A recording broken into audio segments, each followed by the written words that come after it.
Okay, people, I'm pretty excited because right now we're gonna do the last, oh, I have here, the last section of chapter 12. So I'm really feeling pretty good about doing this video and getting chapter 12 done with. All right, so 12.7, page 820, let's do this. All right, so last section, super confusing. We had to add and subtract fractions that did not have a common denominator. And so we learned how to change it into have a common denominator. Then you multiply by what you're missing, and then you can add and subtract. Well, today, there's one giant thing that's very different from any of the things that we've done, and that's this right here. Because I have an equal sign in my equation now, it's going to have a different process for solving, okay? So when you go to solve something on a review or on a test, look to see, does it have an equal sign? Because if it has an equal sign, we're gonna do it a totally different way, okay?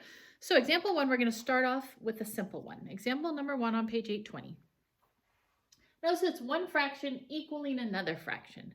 If I have one fraction equaling another fraction, just like if I had 6 over 8 equals 5 over 7, I cross multiply. Do you remember that? Okay, same concept here. So I'm going to cross multiply. 6 times 2 is 12. And I'm going to do x times x plus 4. Okay, so all I did, when I have a single fraction equaling a single fraction, I cross multiply. So 6 times 2 is 12. X times x plus 4 is going to be x squared plus 4x. Okay? Now, remember when there's an x squared, it's a polynomial, so we're going to minus 12 to move it to this side, because now we can factor. Okay, 12 is going to be probably maybe a 6 and a 2 to make a positive 6, negative 2 to make a positive 4, but multiplies make it a 12, and so our solutions could be negative 6 or positive 2. Now, like we've done earlier this chapter, you have to check them to make sure they actually work, because sometimes you do have extraneous solutions or things that don't work and you'll have to put no solution. So check them, plug them into your x positions and see if it actually works, okay?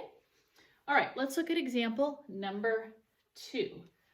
Okay, remember, before we do example number 2, let's just do a quick review. Notice on guided practice at the bottom of 820, number 1, it's one fraction equaling another fraction, so you just have to cross multiply. Okay, now let's example number 2. X over x minus 2